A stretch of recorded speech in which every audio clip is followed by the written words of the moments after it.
So thank you all for joining us for what is a special annual lecture. It's the Gordon Meiklejohn Lecture. You see a picture of Dr. Meiklejohn here.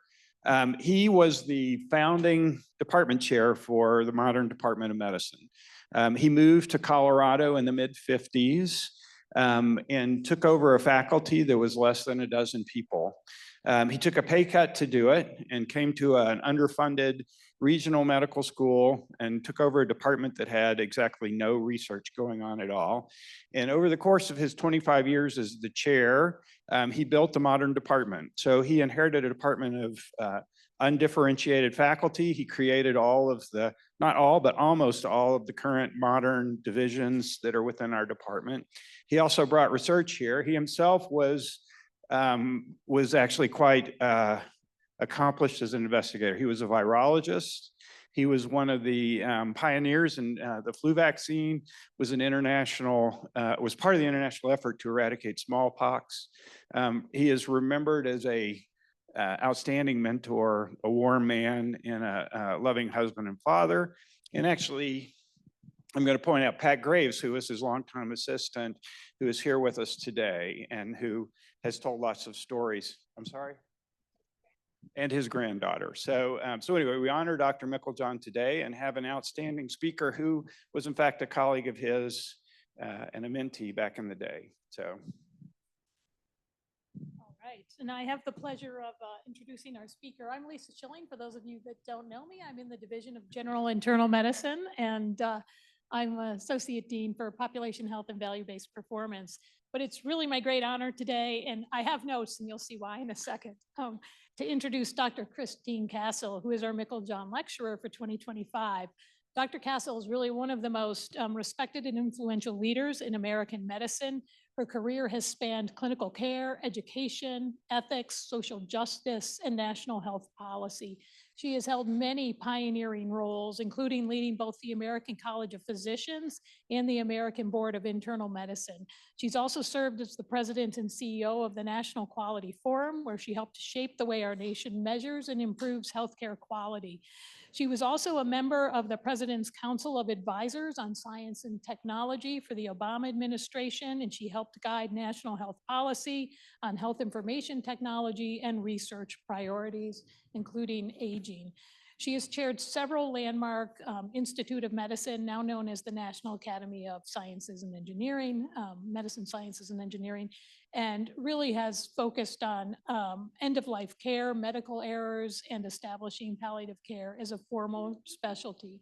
Her scholarly work includes over 200 articles and 14 works, and her public service has focused on professionalism, end-of-life ethics, end-of-life care, ethics, and medical practice.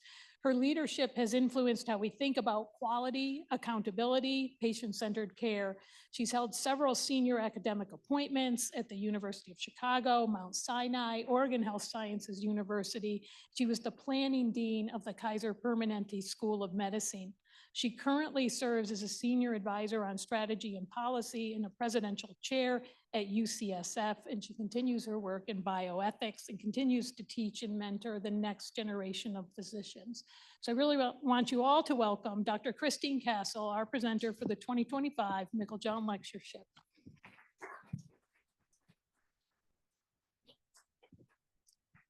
Thank you, Lisa. It's a pleasure to be here, and it's my first visit to this campus, and I must say it's a beautiful and impressive, wonderful environment, and the people that I've met with over the last couple of days are just a joy, and so I'm sure you all know that as much as I do. And it's also a very special pleasure to be sharing with you this talk in the honor of Gordon Meiklejohn, who was actually an important mentor to me very early in my career. Dr. Meiklejohn, in addition to all of the things that Mark pointed out, he was one of the sort of leaders of internal medicine at the time that internal medicine was really establishing itself as the umbrella of all the subspecialties and this idea of subspecialty medicine was beginning to grow. And he was one of 5 eminent internists who were chosen to be the selection committee and mentors for the Henry J. Kaiser Family Foundation Scholars in General Internal Medicine. So what had happened was that this explosion of subspecialty medicine that these leaders had witnessed had kind of led them to realize we actually really need to focus on developing general internal medicine as a scientific and clinical discipline in and of itself. And so that was another kind of visionary sense that they had. And so I was fortunate, here I was, this young physician sort of trying to make my way in the world of bioethics and geriatric medicine, which was also brand new in the United States, and not sure that it would really fit in a mainstream academic career. And Dr. Meiklejohn, along with his colleagues on this committee, were so supportive and so curious about what do you really mean by geriatric medicine, and how is that really different than general internal medicine, and really helped me throughout my career. They were always there. I mean, he was generous with his time. He was humble. He was accessible. If I had questions, if I was considering a job move, for many years during my career, he was an important influence. So I think it's wonderful that you honor him here with this lectureship. Let's see. Go. So what I want to talk to you about today is a new project that I've been working on for the last couple of years about helping people have conversations about difficult issues where they disagree. So you might be aware that that's a huge issue for our whole country right now. And that sort of sets the stage and the context for this particular work that I'm doing. This article that I'm referencing here was published in Academic Medicine. It's called "We Need to Talk: Advancing Open Inquiry." And I was co-authored it with Cheryl Marana, who is the interim provost at the Medical College of Wisconsin, and who's the principal of a broader initiative by the Kern Family Foundation that sets the context really for this work. But the work itself recognizes that there are lots of tensions in higher education over language use, over things like disinviting controversial speakers, silencing dissent, people feeling like they can't speak their mind about particular issues. And we've all seen how that is played out in universities and colleges, and some real concerns about academic freedom and freedom of speech, and how do you also recognize the need for respect for other people's opinions in that context. But it has specific implications for medical schools, medical education, and healthcare delivery, and that's really what got my interest. The other thing is that I discovered there's a whole field of scholars who work in the field of difficult conversations. That actually is a thing. And there are books on the topic. There are psychologists, communication experts, political scientists who are doing lots of research about how to help people have more productive conversations, create stronger communities, even where there may be disagreements. So another place that this starts is in 2019. I had the privilege of chairing a committee for the National Academy of Sciences on taking action against clinician burnout, something that's very familiar to you. Lottie Derby, who's one of your senior faculty leaders for well-being here, was a member of this committee. We met over 2 years and issued a report in 2019. The process was supported by a large group of stakeholders who were all very aware of this problem of burnout in the health professions. It was getting national attention. There were a lot of stories about physician suicide and lots of heartrending effects of burnout. It was in the public media. Professional associations were advocating.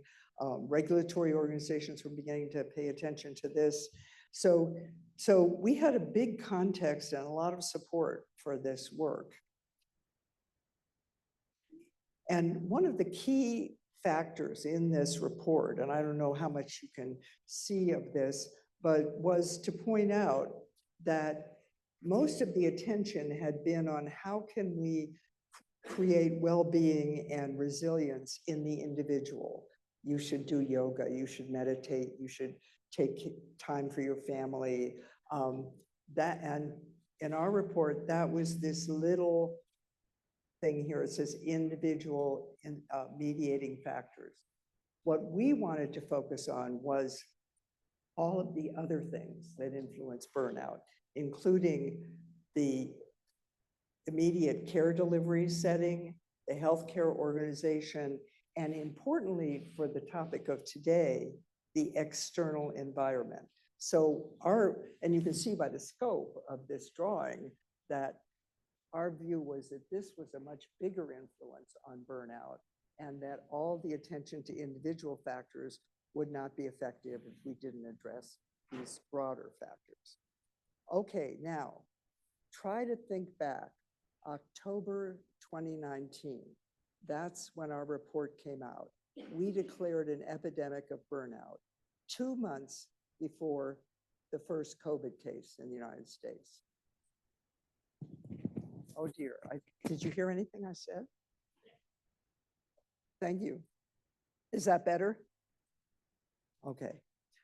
All right, so 2 months later, COVID hits the United States. And so everything we've been saying is just amplified in a huge national disaster. And for a lot of reasons, much more demands on the healthcare profession. The main thing, it's hard to remember that even now, way back then, this was brand new disease. Nobody knew what to do. That happens so seldom in medicine and huge numbers of patients coming in sick with something that we didn't know what it was and we didn't know how to treat, and how agonizing and frustrating that is for health professionals who are usually there to do what they know how to do. So, and then the infection risk and the inadequate PPE and the need for rationing, ventilators, and other kinds of resources. Unprecedented mortality rates, so many people dying, and especially the stark inequities that were really unveiled. All of this leading to moral distress and moral injury. And a big debate that I was involved in as an ethicist about, are we being heroes or are we just doing our job as professionals? And the tensions between that and what was expected. But also, and that's why it's highlighted, the divisive social attitudes and the politics that began to emerge after the early stages, and the ways in which that was so corrosive to the well-being of healthcare workers striving so hard to take care of these difficult patients, and then having people who were questioning the science behind what you do or refusing to wear masks and not respecting really the tremendous effort that went into this and the cost that it took. So at around the same time, there was another effort that was developing. And so I'm trying to sort of set the stage that there's a lot of people who are aware of this problem of the workplace and how we can make the workplace better for healthcare. And another one of these organizations was the Kern National Network. And this is their logo and their front page here.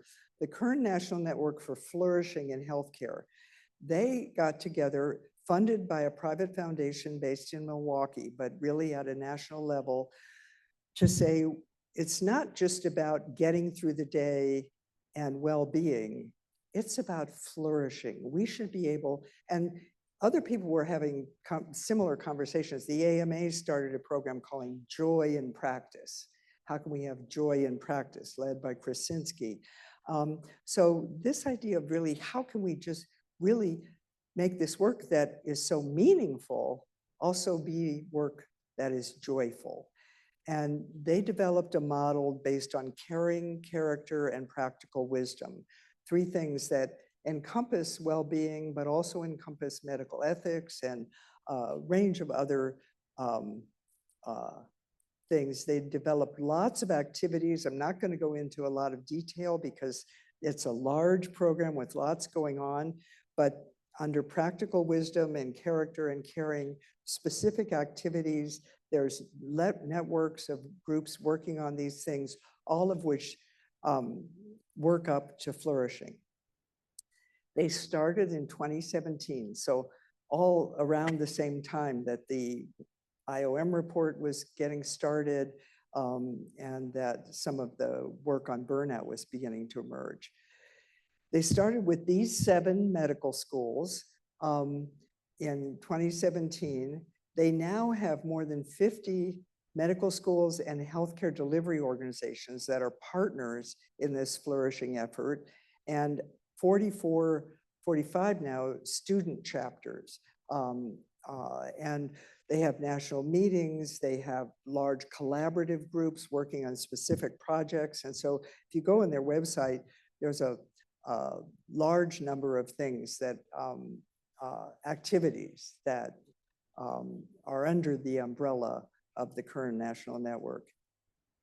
They also have a new program called K&N Catalyst Partner for schools that want to engage in this sharing network of a number of schools to think about leadership development, to think about behaviors and establishing norms, to think about curricula and training and supporting staff as well as faculty and clinicians, and how to engage the next level of learners. And so there's a whole set of activities. And as luck would have it, the University of Colorado just joined as a Catalyst partner, something that I was not aware of when when Lisa first reached out to me about coming here for this talk. So this is a new partnership. It comes from a group of faculty in your dean's office and in the education field. Jennifer Adams, who's here today, and Mashanta Zimmer are both kind of the lead contact people for this, and are also beginning to work with students about a student chapter. It kind of coincides with a lot of other activities that are going on at the University of Colorado. Certainly it coincides with your well-being work and can really be synergistic with that. It also coincides with the Bardsley Foundation, which I've just learned about, working on fostering humanism in medicine. So it brings together all those characteristics, but with the focus on flourishing. So this just gives you kind of a schematic of what all the different activities under the Kern National Network, building knowledge sharing and practice community, which is now quite vibrant, large group, developing leaders. So they're just beginning to map out a plan for a leadership development program. And working with healthcare delivery systems is another new set of initiatives. What I want to talk to you about today is this middle one here, bridging across differences towards flourishing. And that's the one that I was brought in to help co-lead for the foundation. Now, this isn't happening in a vacuum. This issue of polarization and divisiveness, which is happening throughout our society, has been particularly impacted higher education. universities and colleges. And lots of organizations have now developed. I mentioned that I discovered this whole work of scholarship in this area. Lots of organizations have developed to try to address it. You may have heard of some of them, and their names kind of tell you what it is that they're doing. Braver Angels, More in Common, Resetting the Table, Interfaith America, Heterodox Academy, Greater Good Science Center. And one of them up in the corner in the middle here is the Constructive Dialogue Institute. And that's the one that we selected. We actually interviewed and met with a number of these organizations, many of whom are working in higher education, some of whom are working in communities. And we selected the Constructive Dialogue as a group to work with because they had had lots of experience with dozens of campuses around the country, working with students and faculty to learn how to have conversations about difficult topics in a respectful and productive way that builds community and builds understanding. They had good data, they had a good research approach to what they were doing, but they had never worked in medical schools. And as we then discovered, we interviewed 40 deans of medical schools in the first year. That was the entire work, interviewing all of these leaders of medical schools, and no one had reached out to find way. Everybody agreed that this was a big problem. It was actually kind of remarkable because, you know, we pledged confidentiality in these conversations. And so then we heard these stories from these people who are leaders in medical education who feel like they're walking on eggshells, who feel like they're afraid to say the wrong word, who just don't really know how to manage the tension around any given set of issues. It isn't just one or two issues. There are a whole range of things that have this kind of tension around them. And some of them tend to be what you may think of as more left, some of them more right, but everybody's feeling polarized and feeling like everything is politicized. So what was also interesting, and these are just some takeaways from those conversations, that it wasn't just what we may tend to think of as the typical political issues that are so front and center right now, but also there are tensions among learners and faculty about what were referred to as generational issues, sometimes definitions of professionalism or identity implications, between learners and the administration of the organization itself, tensions around unionization of house staff, for example, controversial speakers being invited to campus and being unable to decide, should I just disinvite somebody and avoid the problem, and then you end up getting attacked because you did that. And then also kind of closer to home, among faculty of different disciplines, being disrespectful about each other, often in conversations with residents or just offhand comments that then you don't want to challenge them, but you know, it's a corrosive effect. Between medical schools and the affiliated health systems or hospitals, often with very different incentive structures, very different management styles. And most painfully, probably, between healthcare providers and patients and the public. And that's when it really is the toughest, when you're trying to take care of a patient and there's that inability to really have honest conversation. The patient has a different point of view about something that matters to their health. And then particularly in public institutions like yours, with legislators and other politicians, because you're constantly interacting with your elected leaders around the public education mission. And often that's another place where these divisive conversations ought to be occurring and often aren't occurring.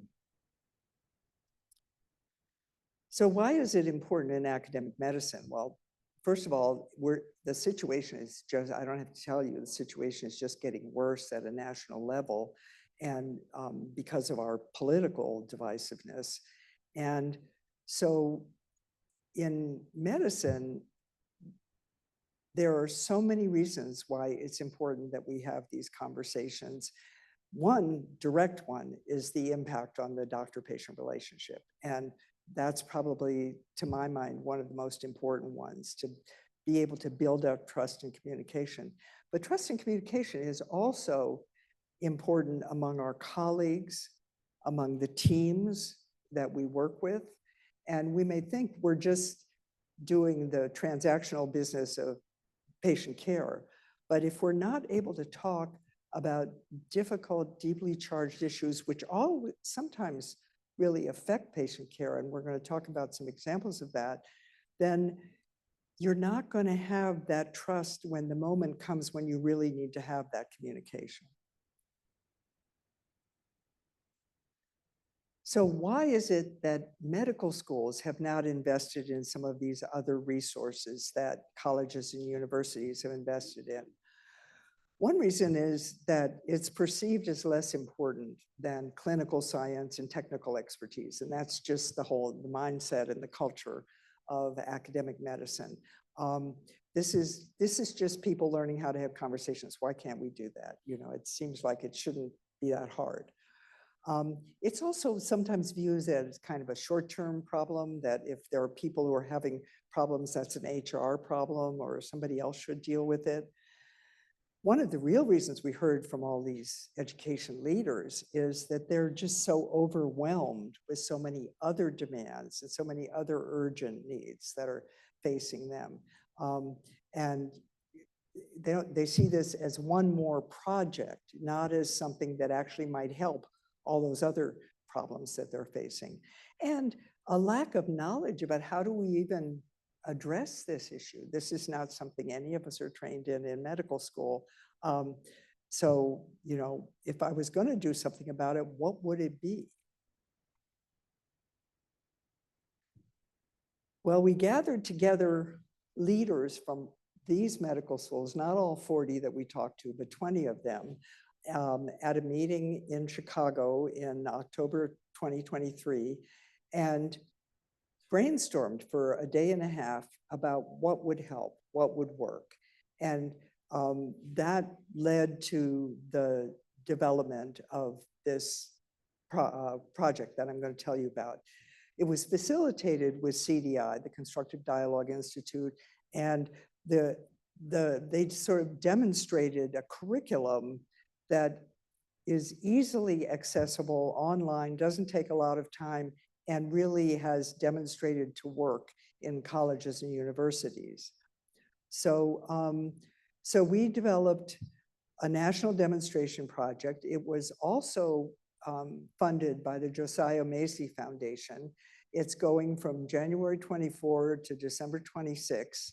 It's grounded in this broader framework on flourishing, but it includes, basically, we make available to the schools that are participating the expertise of CDI. We redesigned their curriculum to be appropriate for medicine and to have more clinical medical examples. It includes 6 modules that take a half an hour each, and you practice, and then peer-to-peer exercises that you practice. So it's only a 3-hour commitment altogether, and then the ability to actually keep practicing. It includes lots of current examples of things that cause tension and difficult conversations, and talks about skills such as perspective taking and intellectual humility and asking open-ended questions. And then there are monthly community of practice Zoom meetings between the groups where they share their learnings and their challenges and the problems and barriers that they're finding. And so have developed this kind of collaborative sense of working together. These are the schools that are participating: Duke, Dartmouth, Texas Tech, Penn, University of Chicago, University of Wisconsin, Virginia Tech, Wake Forest. If you think about it, these are very different schools, very different places in our country, very different cultures. Each of them was challenged to tell us in their application what was the one issue they were going to take on. So some of them just went right to the hard stuff and said, we're going to take on, you know, the political divide, or we're going to talk about the war in Gaza. And others said, we're going to talk about, one of them wanted to talk about the definition of professionalism and the differences between the medical students and the faculty around whether you need to work on weekends or not. So I'm giving you a sense of this huge range of things. Others were, another one was having really tense problems about unionization, where the house staff union that was forming was kind of demonizing the medical education leadership and making it impossible to have any kind of meaningful negotiation. And so they decided, you know, to take on that issue. And so what's been fascinating as we've been watching these, and we make site visits and we have periodic Zoom meetings with these people, is to note the diversity, but also sort of the consistency of what their learnings have been. I was talking to Lisa about this earlier, that the other thing that has happened is that they pick one issue to start with, but then they sort of develop these skills and other issues come along and the conversation gets broader. So it doesn't always just stick to just one of those issues, because you're opening the door to having these difficult conversations. So what do we hope for in the potential impact and outcomes? We call this the ethos of bridging, and one of the most important concepts here is the concept of brave space. I'm sure all of you are familiar with the concept of safe space, and that was something that was developed to help people not feel attacked. But then, you know, I think it went too far where people began to feel they were harmed by words, rather than understanding that words are not going to hurt you. You actually need to use words to understand the people that you're talking to. And so a brave space to be able to have a conversation, ask an open-ended question, not try to change the other person's mind, not feel like you're giving up your own values in the process, just simply try to understand where they're coming from. That I can tell you from personal experience, because I have been practicing this as we've gone along, it's not easy to do. There's always the instinct of, I got to convince them that they don't have the facts right. That's the typical medical thing, right? But you can't start there, because that won't open the conversation and that won't help you understand why they may be holding on to something that you think is an incorrect fact. And so it could be at the end of the day that you come to have an understanding of each other and nobody changes their mind. Sometimes it happens that there's a common ground and there's a coming together. But the one thing that does happen in a community like this is that people feel more comfortable raising difficult issues. And that's really the ultimate goal, to build trust, respect, collaboration, problem solving, conflict resolution, relationship building, and towards the goal of culture change and flourishing. This is just a high level of what the curriculum is. I'm going to show you one other slide related to the curriculum. But here I want to point out that some of this is also what we teach when we teach communication. For example, we've learned to teach students and house staff about giving bad news when you have to deliver bad news to a patient. And many of these are the same principles. The first one is to listen, not just the title of my lecture is We Need to Talk, but more importantly, we need to listen, and to listen deeply, and to embrace a certain kind of cultural humility, and to build trust so that you can have future difficult conversations. Focus on social connectedness, an idea of meta virtue. It also is a lot of how we think about medical ethics. And I came to this with the experience of a career in medical ethics, where in the beginning of the field, and probably nobody here is old enough to remember this, but we didn't have ethics committees. And there was a lot of tension about end-of-life care. People came with different religious views, different spiritual views, different philosophical views, and didn't know how to talk about it. So the ethics committee was started as a way of bringing nurses, doctors, others together to then share what should we do in the case of this patient who's in the ICU on the ventilator and not getting better. And at the end of the day, you make a decision. You do something, ideally what the patient would want. That's the goal. But everyone has had a chance to have their point of view heard and to feel respected. So when you go out, you know whatever is going to happen is something that everyone agreed on. But that your point of view, if it was different, was heard and was respected. So this idea of navigating different virtues and different priorities. Another way of thinking about it is this diagram, which comes from Jonathan Haidt's book, describing his view, and he was actually a big leader in Constructive Dialogue Institute, his view of the fact that most people will agree on these values: care, fairness, liberty, loyalty, authority, sanctity. Now, they may have very different ideas about what that means. Authority is a good example.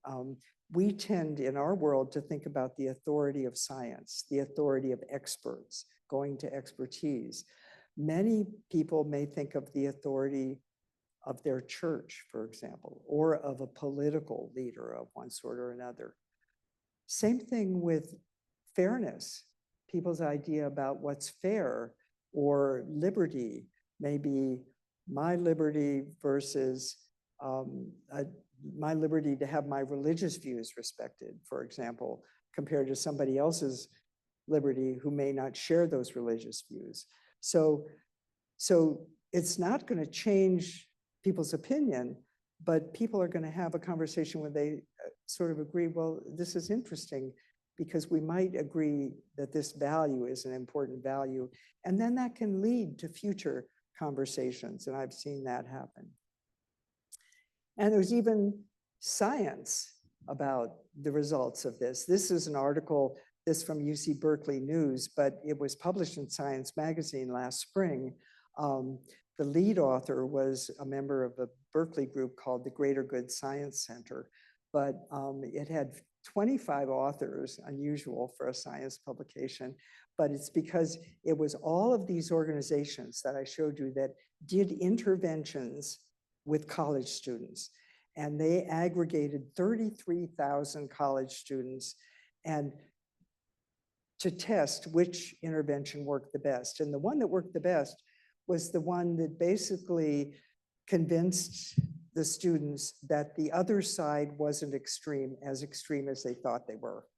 Seems kind of simple, but that in order for that to happen, they had to have these conversations.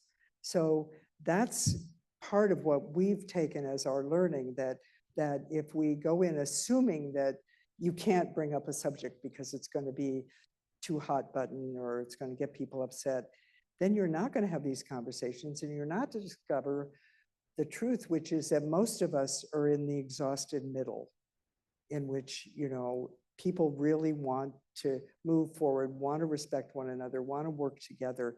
But often the tensions of these divisive issues get in the way of that.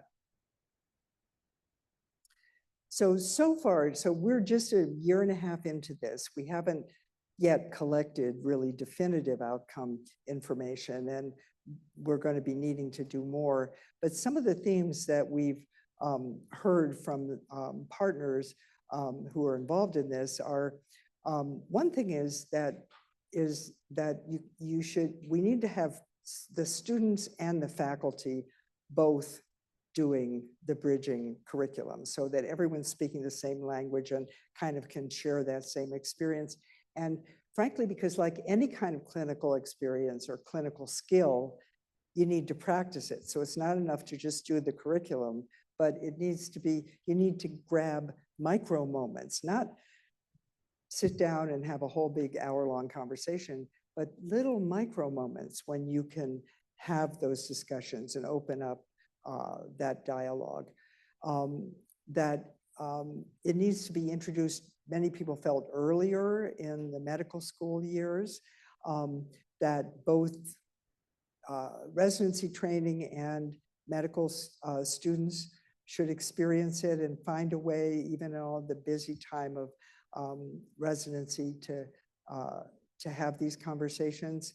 One important insight was to embed the practice so the faculty can learn it, so you can embed it like on rounds when you're having a difficult conversation, let's say with a patient.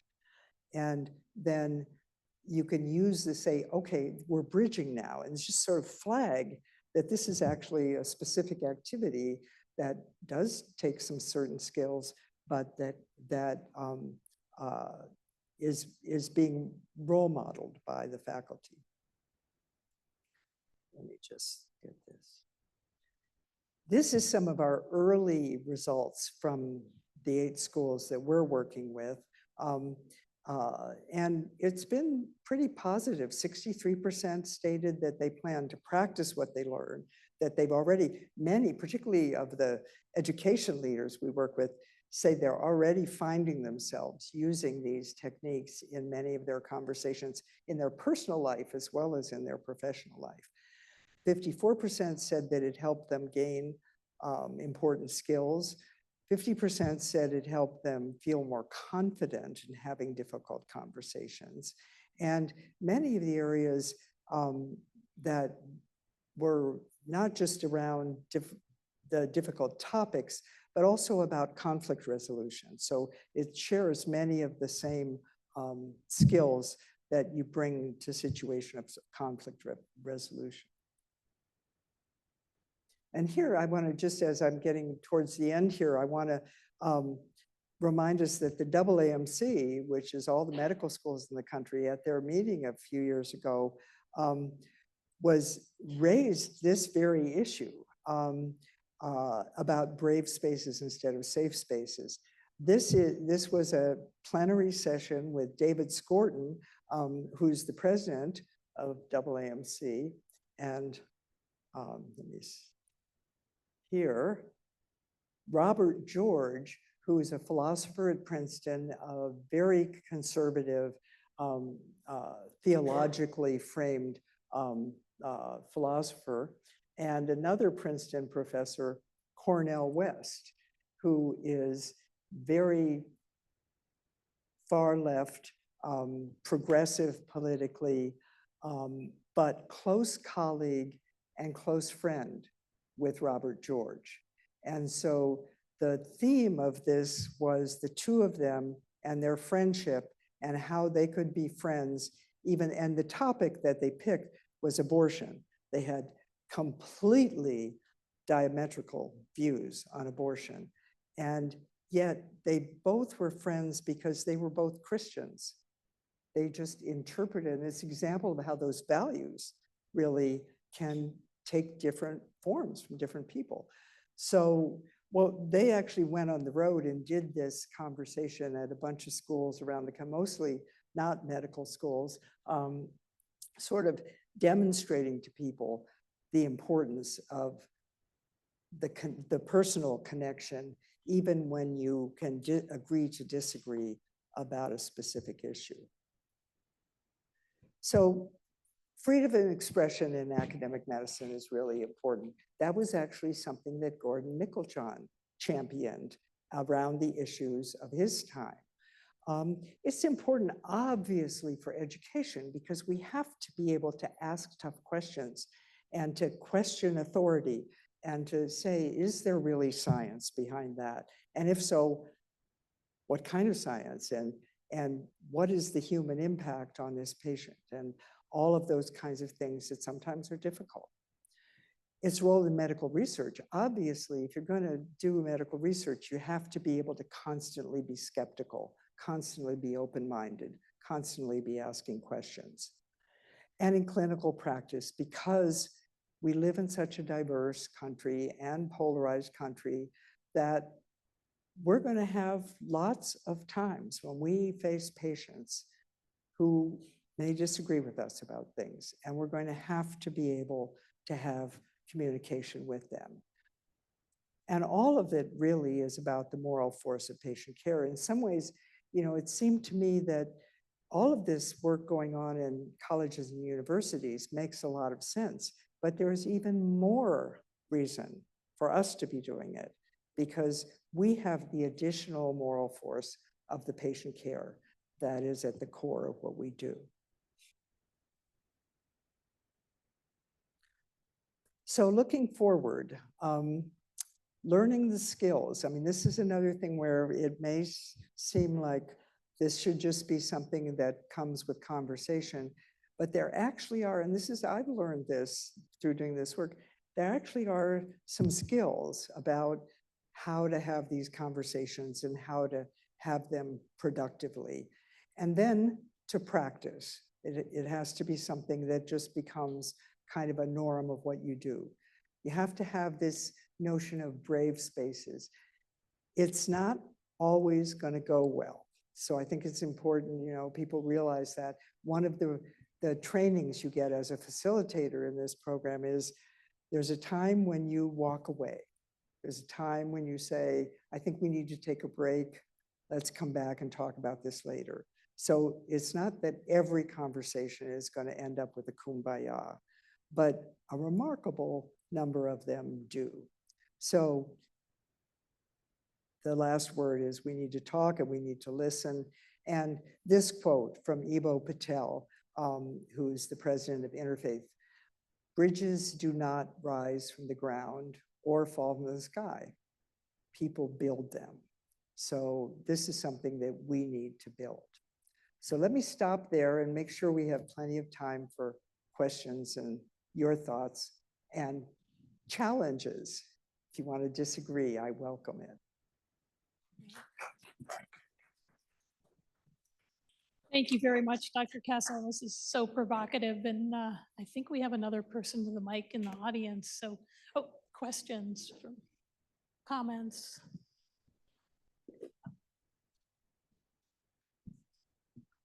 Thank you. That was just terrific and such an important conversation to have given where we are.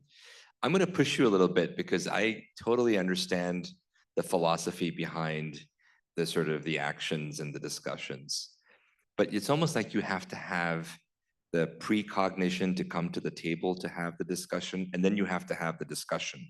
I hear you talking a lot about how to have the conversation, but many people don't even want to have the conversation. How do you approach that, where people are just so locked into their ways that even talking about bridging is almost impossible? Yeah, well, that's part of the culture change that where leadership is needed too, to kind of model it, and the idea of brave spaces where you might take a little coaxing. I mean, first of all, if you want to have a big conversation about something really serious and you get in a room and close the door, say, we really need to talk about this, and the other person doesn't want to talk about it, then you can try to persuade them and say, I'm not going to try to change your mind. I just want to understand where you're coming from and learn from that. Often that makes a big difference. And then you can, once you give up this notion that I'm going to try to change your mind, often that can really open it up. But it also doesn't, several people have asked me when I tell them about this, well, when are we going to get time to have all these conversations? We're all so busy. It doesn't always have to be this huge event. Sometimes it can just be something in the hallway, or a short interchange that says, well, let's talk about this later. I'd be interested to know more. Or just, I disagree with you, but I really would be curious to know more. So you're on the one hand making clear what your point of view is, but making clear that you're curious, and the curiosity then can open up, maybe later have another conversation. So it doesn't have to always be a huge, big drum roll kind of event. And that sometimes makes it easier.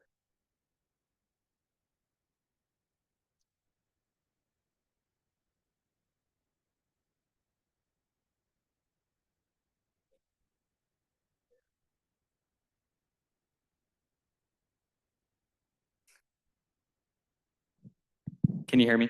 Yes. Awesome talk. I really appreciate everything you had to share. I just want to bring up one example.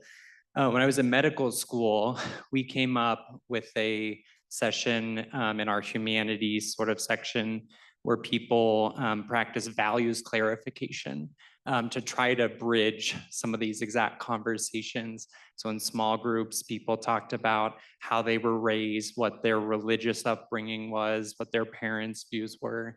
And at the end, we asked them how it went. And I think like a lot of these controversial topics, something at least of some small percentage always goes terribly wrong and people get offended. And we tried to find ways to improve it, and our faculty just didn't want to continue it because they had that concern. So, my question is based on some of the interventions you're doing. One, I'm just curious, how do you teach people to avoid having some of these experiences?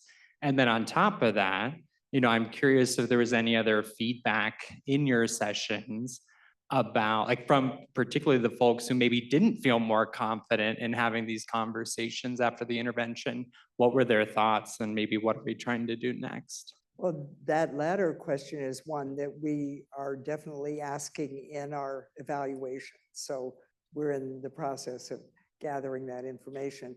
I think in answer, the idea of really needing skill about having this conversation couldn't be more true. So one of the things that we offer the participating schools, in addition to this online curriculum that they all get, and all of the other community of practice, et cetera, is that constructive dialogue offers a half-day intensive for people who actually want to be facilitators of these broader conversations, a greater level of expertise, if you will. And we make that available to 20 faculty members in each school make that available at no cost to them. So we've had a number, I've taken that myself. I must say, I need to do it a couple more times. I mean, because it does take practice, and I don't do this for a living. So, I must say, I try it out now often on my friends and family and in my own community.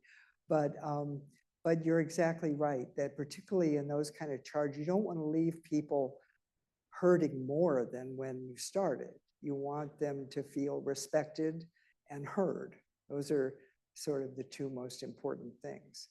I'm glad you brought that up. Yeah. I mean, I'll give you an example. I live in Santa Fe, New Mexico, and I'm on the board of one of the big hospital systems there. And we, I think, like you and like California, relatively recently legalized medical aid in dying. Now, here's an issue where people have very different points of view about whether it's ethical at all to do this. And yet, it's legal, and the patients have a right if they so choose. So how do you then navigate in a complex medical community people who may have very different points of view.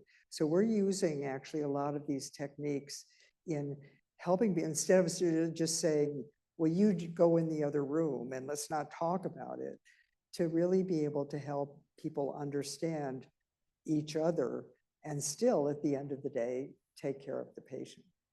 So.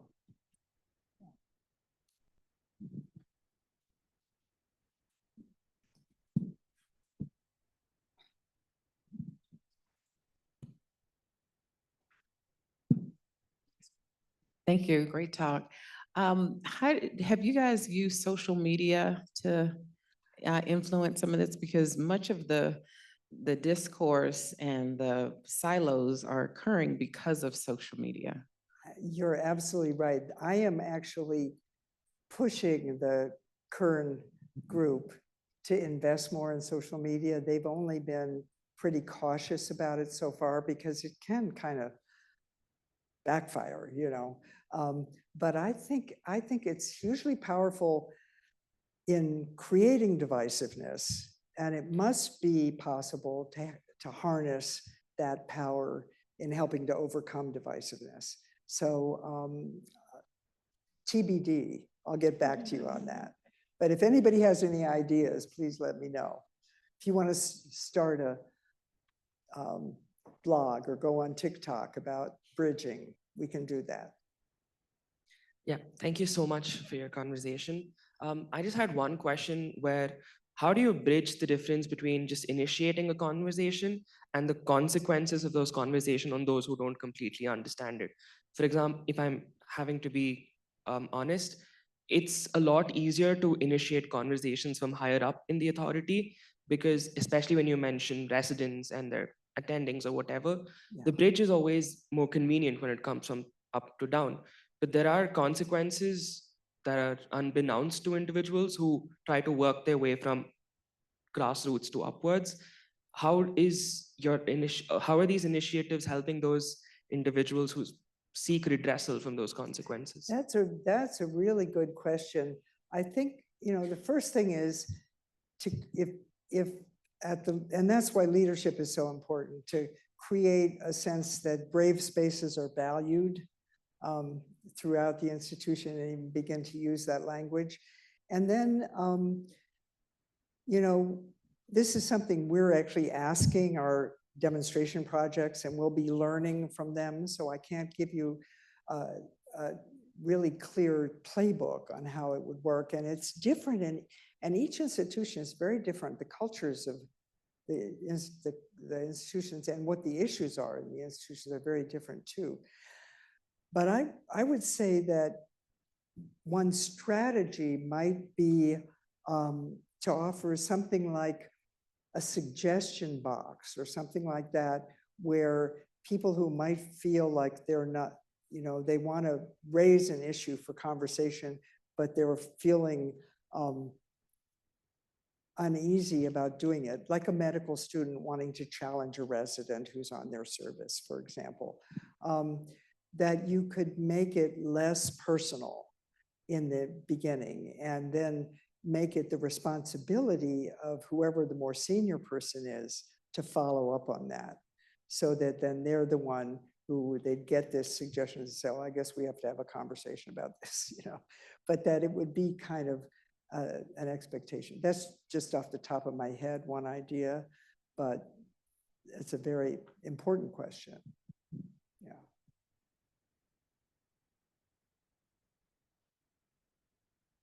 All right. All right. I think we're at time. Well, thank you. And